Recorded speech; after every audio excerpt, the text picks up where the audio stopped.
गेल्या जवळपास 35 वर्षापासून जिव्हाळ्याचे नाते असणाऱ्या शिरोळ तालुक्यातील नांदणी गावातील स्वस्त्रीशी जिनसेन भट्टारक पट्टारक संस्थान मठातील माधुरी उर्फ महादेवी हत्तीन अखेर सोमवारी रात्री गुजरातकडे रवाना झाली.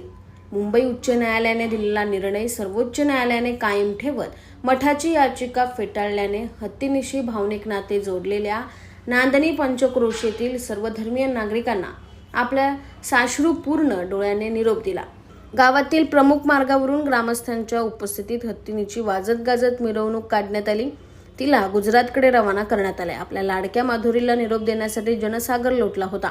कोल्हापूर जिल्ह्यातील शिरोळ तालुक्यातील नांदणी येथील स्वस्त्रीश्री जिनसेन भट्टारक पट्टाचार्य महास्वामी संस्थान मठाच्या महादेवी हत्तीन प्रकरणी सोमवारी सर्वोच्च न्यायालयात सुनावणी पार पडली.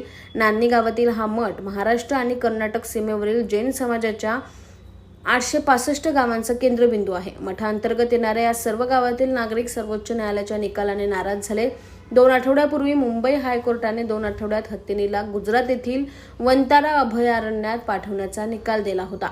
त्यानंतर गुजरात राज्यातील जामनगर जिल्ह्यातील वंतारा राधेकृष्ण मंदिर हत्ती कल्याण ट्रस्टच्या विशेष हत्ती कल्याण केंद्राचे पथक नांदणी गावात आले होते. मात्र हत्तीनीला कोणत्याही परिस्थितीत जाऊ देणार नाही अशी भूमिका घेत गावकऱ्यांनी गाव बंद आंदोलन मूकमोर्चा काढून आपला विरोध जाहीर केला होता.